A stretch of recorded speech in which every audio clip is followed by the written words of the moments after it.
Before there was time, my plan was already in motion. And it wasn't a plan to be distant, some far off God to be observed from afar. No, my plan, woven through all of history, has always been about one thing and one thing only: to be with you, to dwell with you. And it was there, in the middle of a desert wilderness, that I gave the very first blueprint of that plan. It wasn't some monument to my power. It was the design for a home for my heart. So when your leaders came up the mountain, right after we sealed our covenant, they saw a glimpse of my glory. And you have to understand, by every law of existence, my perfect holiness should have utterly consumed them. The fact that they lived, that was an act of pure, deliberate mercy. It was a sign, a moment to show that for us to have a real relationship, we first had to acknowledge the immense gap, the chasm between my perfection and human brokenness. And that leads to the biggest question of all, doesn't it?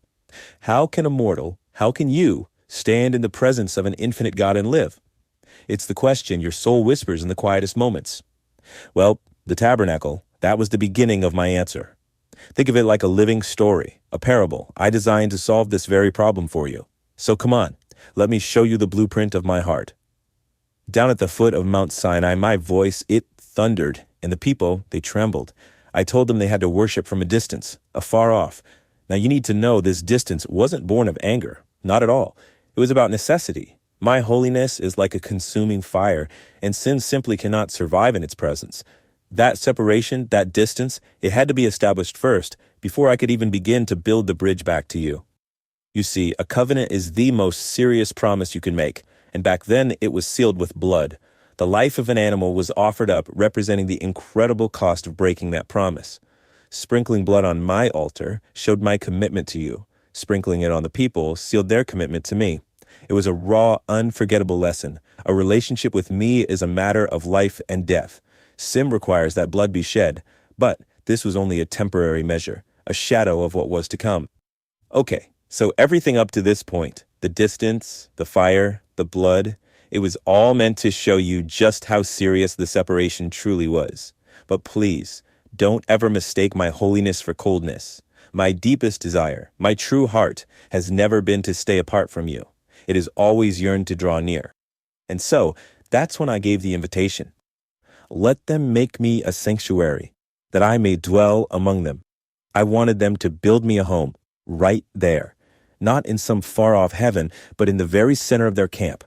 I wanted to journey with you, to move when you moved, to be your God not just in theory, but in the messy, moment-by-moment reality of your lives.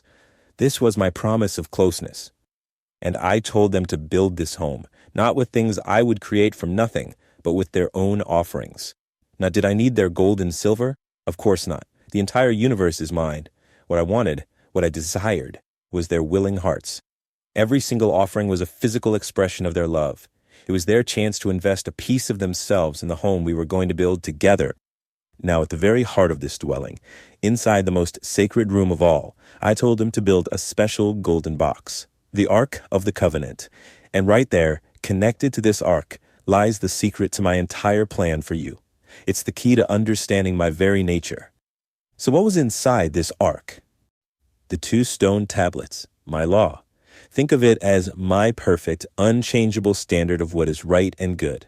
It's like a mirror. It perfectly reflects my character, but at the same time, it also reveals humanity's inability to live up to it. It stands for my perfect justice, a justice that absolutely must deal with sin. But, and this is so important, I didn't tell them to build a throne of judgment. I told them to craft a special lid made of solid gold called the mercy seat.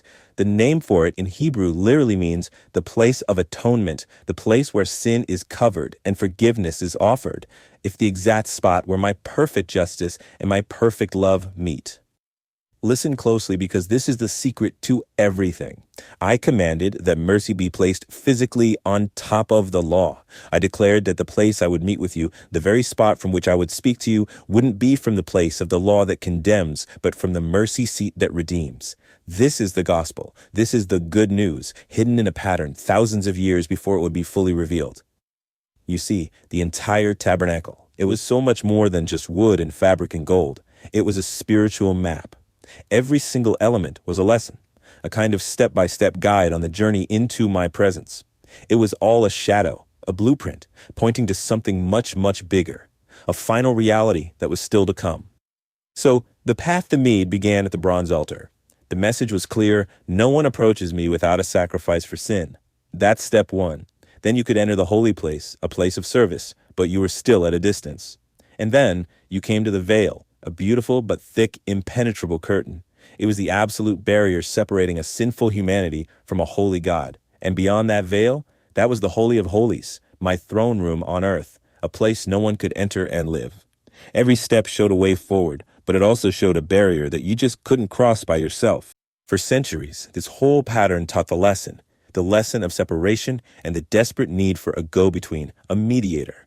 But the shadow was never the final plan. The entire blueprint, every altar, every curtain, every single sacrifice, it was all the prophecy pointing to one person, to one event in time. It was all pointing to my son. Think about it, the millions of animal sacrifices at that bronze altar. They could only cover sin temporarily. They were a constant, daily reminder of the debt that was owed. But my son Jesus, he is the perfect Lamb of God. He gave his life once, for all people, for all time. His blood didn't just cover sin, it washed it away, completely, forever. He is the true and final sacrifice. And what about that veil, that beautiful but terrible barrier? It was the ultimate symbol of the separation sin had caused. But at the very moment Jesus died on the cross, that great veil in the temple was torn in two. And not by human hands from the bottom up. No, it was torn by my hand from the top down. I myself ripped it open, declaring through his torn body that the way into my presence was now open. To everyone. You have to understand this. Jesus is the true tabernacle. The plan was never really about a tent in the desert. It was always about me becoming flesh and blood to dwell, to tabernacle among you. He is the perfect meeting place between God and humanity. He is what every symbol pointed to. He is the real thing that cast all those shadows. So, the problem, it's solved. The separation, it's over. That huge question, how can you stand before me and live? It has been answered for all time. The answer is the finished work of my son. I have done absolutely everything necessary to remove the barrier between us. The blueprint is finished. The price has been paid in full. The door, not just to my presence, but to my very heart, it is wide open. I tore the veil that kept us apart. So now the only question that remains is the one I'm asking you right now. Will you accept my invitation? Will you finally come home to me?